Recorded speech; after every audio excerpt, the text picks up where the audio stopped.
Good evening. Welcome to the National News Broadcast. I'm Kasuni Balachandra. Hello there. Good evening. I'm Niketh Karunaratne. We'll start off with the headlines as usual. State Finance Minister guarantees that the value of the rupee can be maintained in a stable manner.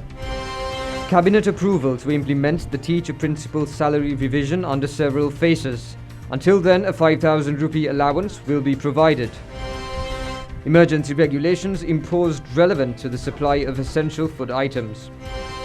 The government will leave no room to import substandard rapid antigen and PCR test kits. The World Health Organization warns of 236,000 more COVID deaths in Europe by December. Moving on to those and other stories in detail. State Minister Ajit Nivard Cabral says that the value of the rupee can be maintained in a stable manner in the future.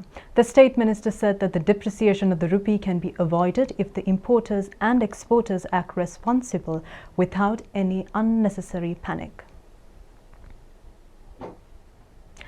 State Minister Ajit Nivard Cabral said that the International Monetary Fund has credited financial provisions worth $787 million to the central bank. Also, China Development Bank has granted $350 million worth financial provisions, and Bangladesh Bank has extended another $150 million worth financial provisions through a soft arrangement thus far. Accordingly, he said that the value of the rupee will be stabilized. He said that they have observed that several entities are in the attempt to weaken the value of the rupee though no condition prevails for the rupee to be depreciated. He said that they have informed the exporters to convert the foreign currency they have received into rupees. Also, he said that the importers have been informed to refrain from engaging in unnecessary importations under prevailing circumstances, as opportunity will be given to import necessary quantities of goods in appropriate times. The Cabinet of Ministers has reached a decision for the salary revision to resolve the teacher principal salary anomalies under several phases from this year's budget. However, Minister Dinesh Gunawardena said that the Cabinet of Ministers decided to provide a special allowance with 5,000 rupees until then. Education Minister Dinesh Gunawardena said that the Cabinet of Ministers agreed to implement the decisions and the recommendations of the Cabinet Subcommittee appointed to resolve the teacher principal salary anomalies as government policy yesterday. He said that the Cabinet Subcommittee has presented the recommendations to be implemented to the Subodhani Committee. Also, he said that a decision was reached to convert the teacher service into a closed service. Accordingly, he said that the relevant decision will be implemented in the month of November. He also said that the Cabinet agreed to pay an allowance of 5,000 rupees in the months of September and October amidst the prevailing COVID-19 outbreak in the country. And this move will be in place until the salary anomalies of the teacher principals are resolved through the 2022 budget in November. He said that even though various governments made attempts to resolve this issue, this permanent solution, considered as a policy, will be implemented in phases in the next 4 years. He said that the government expects the teachers and principals to provide their services for the benefit of the country. November මාසයේ ප්‍රකාශයට පත් කරන තුරු සැප්තැම්බර් October මාසවල රුපියල් 5000 දීමනාව විශේෂ අතිරේක වියදම් ගුරු පරම්පරාවට තිබෙන නිසා ලබා දීමටද තීරණය කර තිබෙනවා. ඒ නිසා අපි බලාපොරොත්තු වෙනවා ඒ අනුව සෑම විදුහලකම සෑම ගුරුවරයෙක්ගේ රාජකාරියන් අපේ රටේ දරු පරම්පරාවගේ අනාගතය වෙනුවෙන් ඉටු කිරීමේ කාර්යය බාධාවක් නැතුව ක්‍රියාත්මක කරයි කියලා රජය හා අධ්‍යාපන අමාත්‍යාංශය බලාපොරොත්තු වෙනවා. Co-Cabinet spokesman Minister Ramesh Patirana said that stern legal action will be taken against those who artificially create a shortage of goods. Minister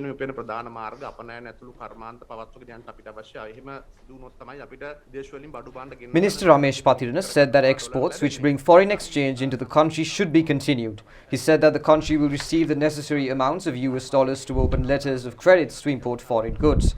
He said that businessmen who had imported sugar into the country are in the process of taking advantage of the consumers. He also said that the requested price increase, which was denied by the government, also contributed for the gas shortage. The government will take stern steps against such artificially created conditions. Co-Cabinet spokesman Minister Ramesh Patirana says that the government has called for the expression of interest for several wind power and solar power projects. the government has called for the expression of interest EOI for the both wind power and solar power projects. As I mentioned, we are looking forward to improve the capacity up to 3,500 megawatts by wind power, and also increase the capacity to 4,800 megawatts by solar power. So the exact locations, the investors would liaise with the ministry to identify the exact locations. They can forward their proposals with their quotations.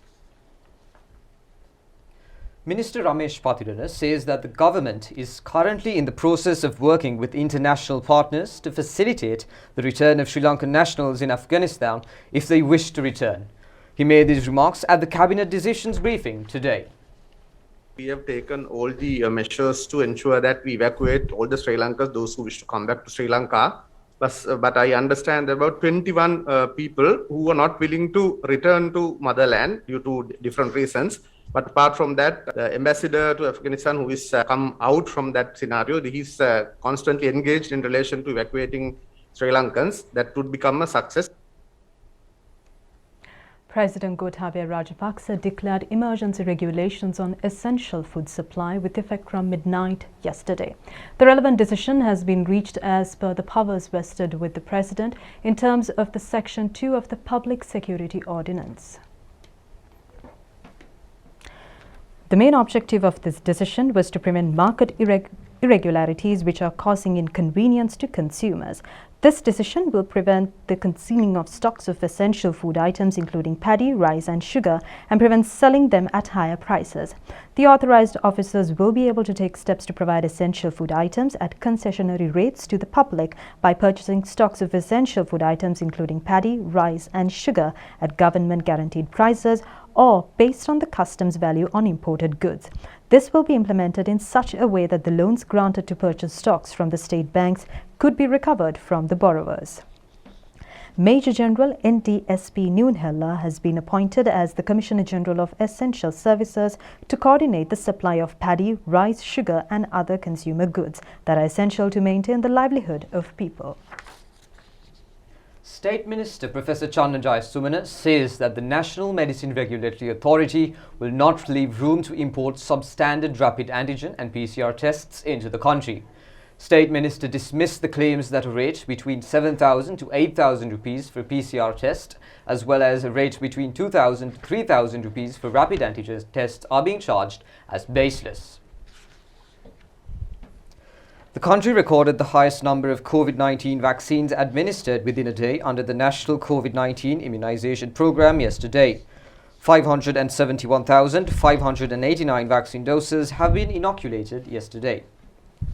COVID-19 immunization programs were successfully carried out in several parts of the country today.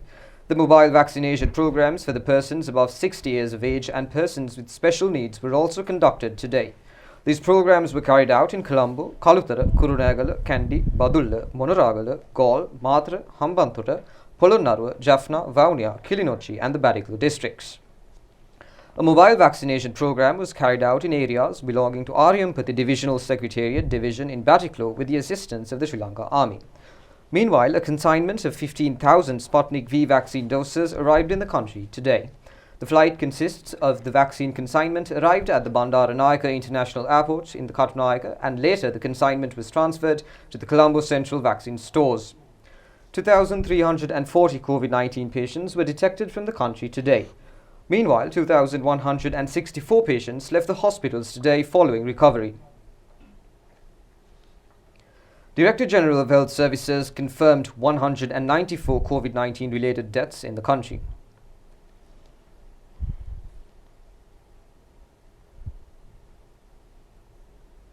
Dr. Nalin Kitulvatta said that 45 children with Miss C syndrome have received treatments at the Lady Ridgeway Children's Hospital 226 weeks after the onset of COVID-19.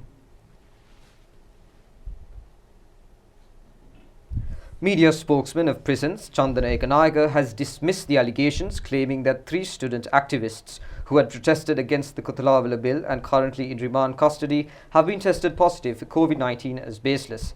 Minister Keheliya Ramukwala says that the government will not leave any room for patients to lose their lives without oxygen. The minister made these remarks while taking part in a virtual discussion with the representatives of the Sri Lanka German Industry and Commerce Division. The minister said that the assistance of the Sri Lanka German Industry and Commerce Division is highly important in obtaining oxygen to the country. The minister further said that attention has been directed to obtain necessary quantities as the daily requirement for oxygen in the country has increased. The issue pertaining to data of National Medicine Regulatory Authority has been directed to the Criminal Investigation Department. He said that the official report in this regard will be presented based on these reports. State Minister Professor Channa Jayasumana, Deputy Ambassador of Germany to Sri Lanka, Oliver Malco, and other health sector officials were present at the discussion. Deputy Director General of Public Health Services, Dr. Hemanta Herath, says that although vaccination centres are in operation across the country, he requests the public to avoid rushing into vaccination centres and to adhere to necessary health guidelines. Concerns have been raised about the people rushing into the vaccination centers, especially outside the Western province at the moment, because the vaccination programs are going at the maximum level in those provinces. And again, I would like to request the public to avoid rushing into the vaccination centers. The Ministry of Health is expecting to vaccinate all eligible people as and when the vaccine stocks comes. So therefore, I would again like to request the public to wait until your turn comes, where the time and the place for vaccination will be informed by your area MOH, and go get the vaccine at that time on that date, so that there will be no unnecessary rush into the vaccination program. It is very important for the public and all stakeholders and all citizens of the country, irrespective of their status, social status or economic or any other status, to adhere to the stipulated health guidelines and travel restrictions, so that the maximum benefit will be achieved within a very short period of time. Nephrologist Dr. Arjuna Marasinghe says that non-communicable disease patients are found to be affected highly by the coronavirus and tend to experience severe symptoms of the virus. COVID-19 pandemic has affected most of the patients suffering from non-communicable disease. Especially the patients with chronic kidney disease has experienced severe symptoms due to COVID-19 pneumonia. Further, patients who are having other non-communicable diseases are also found to be at increased risk of developing acute kidney injury. This risk is vary from 10 to 40% in the studies done in the Western countries. Therefore, all the patients who are having non-communicable disease should take precautions and follow the health guidelines to avoid being infected with COVID-19. Further, all these people should be vaccinated against COVID-19, and all the available vaccines in the country are suitable for this purpose. And we recommend that these patients be vaccinated with both doses, and the full immunity will be developed in these patients after taking the second dose. Further, people with chronic kidney disease are prone to increased complications due to COVID-19 infection. Therefore, patients with chronic kidney disease should always follow the health guidelines recommended and be sure that they take their usual medications to prevent the complications developing from the chronic kidney disease. The World Health Organization has warned that another 236,000 people could die from COVID-19 in Europe by December 1st, sounding the alarm over rising infections and stagnating vaccine rates on the continent. Countries across the region have seen infection rates tick up as the highly transmissible Delta variant takes hold, particularly among the unvaccinated.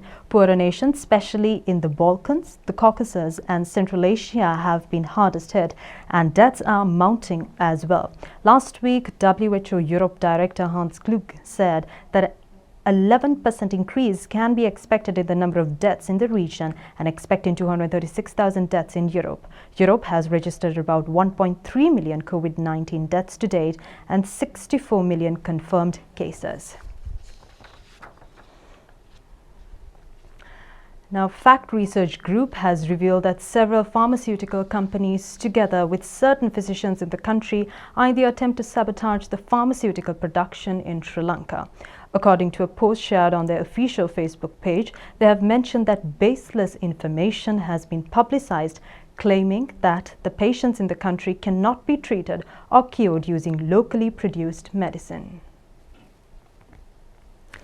A statement made by former media spokesman of Health Ministry and Deputy Director of Medical Research Institute, Dr. Jairuan Bandara, with a certain YouTube channel has prompted a controversial stance within the society. Dr. Jairuan Bandara said that the State Pharmaceutical Manufacturing Corporation produces medicinal drugs at lower rates. He said that the production process for the thyroxine tablet is limited to the compression of medicinal component mix at the corporation. He then inquired on the quality and standard of the composition of the medicinal component mix. He said that the patients who consume this tablet have said that the ailments related to the thyroid are yet to be cured. The pharmaceutical production industry in Sri Lanka has been commended by local as well as international industry experts. However, Fact Research Group has pointed out that the statement made by Dr. Jairuan Bandara is a fine example for pharmaceutical mafia in Sri Lanka, similar to other countries in the world. This group has revealed that certain pharmaceutical companies earn more than 500% profit from pharmaceutical trade. The Fact Research Group has inquired Chairman of State Pharmaceutical Manufacturing Corporation, Dr. Indravansha, regarding the statement made by Dr. Jairuan Bandara. Quote, "I completely reject this statement. The locally produced thyroxine medicine is yet to be introduced to the market. Then how can Dr. Jairuan Bandara claim that those who had taken the thyroxine tablets have not been cured from thyroid-related diseases? Therefore, this statement becomes baseless considering these facts. Even if there is a need to build thyroxine production plants, the approval in this regard cannot be granted at once. Under the necessary methodologies, following the certification of the quality, the National Medicine Regulatory Authority granted the relevant GMP certification for the thyroxine producing zone. The permission for the medicine can be obtained from the NMRA after granting approval for the medicinal production plant. The production and the launching of the medicine can be advanced after obtaining the necessary approval. The production plant was declared open by the President and the medicine was launched by the Prime Minister. This event was held on August 6th. Subsequently, the approval will be granted to send the production to National Medicines Quality Assurance Laboratory. The relevant medicine can be issued to the hospitals or for commercial purposes after receiving the relevant certification from the respective laboratory. We will not produce the medicine until we receive the laboratory certification. I can assure that this is a baseless statement made with the objective to shatter the confidence of the public in this regard, even before the production of the medicine in this country is commenced." End quote. These remarks were shared in a letter signed by State Minister Professor Channeleye Sumana, Chairman of Sri Lanka State Pharmaceutical Corporation, Dr. Prasanna Gunasena, Chairman of STT Pharmaceutical Manufacturing Corporation, Dr. Indravansha, and Chairman of National Medicine Regulatory Authority, Dr. Rasitha, on their respective Facebook pages. Quote, "Those who lose millions of profit from the importation of medicine from abroad due to the locally produced medicine tend to use their money to lure others for their schemes. The entities who had artificially created a medicinal shortage and sold 100 rupees worth medicine for 5,000 rupees are on the verge of insanity without being able to make gains through such schemes. We will not be able to completely annihilate the medicine mafia, but we will not bow down to such entities and allow them to harm you. Therefore, let's work together with trust and an open mind." End quote. Fact Research Group has pointed out through these sources that the locally produced thyroxine medicine has not been administered to the patients in the country thus far.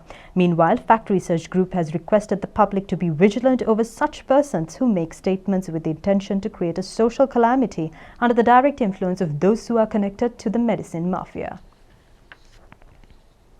Lanka Sadhasa and regional cooperatives took steps to distribute 1 kilogram of sugar at a price raise of 130 rupees today. Consumers in many parts of the island were seen purchasing sugar today. The Consumer Affairs Authority was able to apprehend a stock of sugar illegally stored in Pattivila, Kalaniya area today. Accordingly, 3,770 metric tons of sugar was apprehended during the raid. Legal action was taken for not issuing the sugar stocks to the market. District Head of Consumer Affairs Authority Ranjit Veeravardhana said that 4 teams have been appointed to visit all sugar stores established in Colombo and Gampaha areas and obtain data related to the sugar stocks at the stores from the month of January to August and present a report in this regard to the Minister. Female elephant Surangi at the Pinnavalla Elephant Orphanage has given birth to twin baby elephants. This is the first twin elephant birth to be recorded in the history of the Pinnavalla Elephant Orphanage. The first calf was born at 4 a.m. today, while the second was born at 10 a.m. The female elephant, Surangi, was found by Wildlife Department in Surangalgama area in Trincomalee 2 decades ago. Subsequently, the female elephant was handed over to the Pinnavalla Elephant Orphanage. The veterinarians have said that 24-year-old Surangi is in good health, and both the baby elephants are under the direct supervision of the physicians.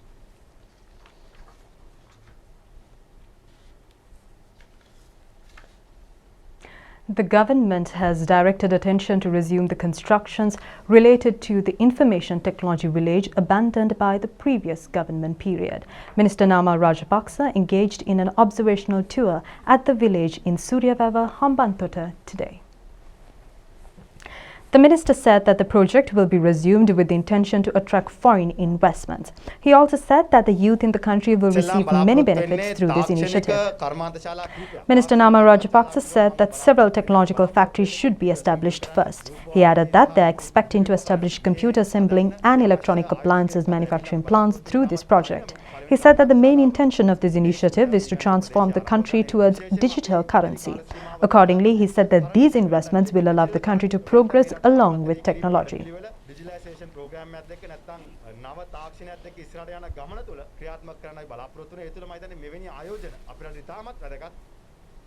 Meanwhile, Minister S.M. Chandrasena said that the cabinet approval has been granted for the largest foreign investment of the agricultural sector in the recent history. He made these remarks while speaking at a media briefing held in Colombo today. The Sri Lankan Navy has seized a stock of heroin valued at 2.32 billion rupees yesterday. Accordingly, the contraband was seized from a fishing trawler off the southern coast of the country. The raid was conducted based on a tip-off received by the State Intelligence Unit. Accordingly, 5 suspects have been taken into custody along with a stock of heroin weighing 290 kilograms. The suspects have been identified as residents from Ahungalla, Balapitiya and Habaraduwa areas. Further investigations are underway by the Police Anti-Narcotic Unit and the Sri Lanka Navy. 3 persons have been arrested with 602 counterfeit currency notes of 500 rupees by the Special Task Force of the police yesterday. The raid was conducted in Suduwa and Veeragular Kampaha police divisions. Following a tip-off received by the Special Task Force, 2 persons were searched in Ekala area and 60 counterfeit notes were found in their possession. Following the interrogation, the STF raided a lodge at the Lianagemulla area in Siduwa and apprehended another suspect with 542 counterfeit notes. The STF headquarters has informed that a laptop, a motorcycle and a printer used for printing counterfeit notes have also been taken into custody. The ambassador of the Kingdom of Norway to Sri Lanka, Tirayan Eskadal, has paid a courtesy call on Foreign Minister Professor G.L. Pires at the Foreign Ministry today. During discussions, Foreign Minister G.L. Pires has appreciated the mutually beneficial partnership existing between Sri Lanka and Norway and reiterated the country's interest to further strengthen cooperation in spheres of synergy and mutual interest. Ambassador Eskadal has elaborated on areas of bilateral interest with emphasis on Norwegian development cooperation, investment in renewable energy and cooperation in the fisheries sector, where Sri Lanka continues to benefit from Norwegian technical expertise and collaboration. She has referred to the potential for investment partnerships with Norway in renewable energy. The Ambassador Eskadal has further highlighted strong collaboration in the fisheries sector as a cornerstone of the Sri Lanka-Norway partnership. Reference was made in this regard to research and development collaboration in marine resources and support towards the development of an ocean strategy. Reiterating Sri Lanka's commitment to climate action, the 2030 Agenda for Sustainable Development, including transit to a renewable energy mix, Foreign Minister G.L. Pires has welcomed technical collaboration with Norway in green energy. Minister G.L. Pires has also welcomed Norwegian scientific and technical cooperation in aqua research and the blue economy and investment by the prestigious Norwegian pension fund in Sri Lanka's share market. Reference was made to the potential to further expand cooperation in information communication technology, tourism, education, technology and value addition in the gem and jewelry industry. The foreign minister has further apprised the ambassador on Sri Lanka's regional and multilateral engagement.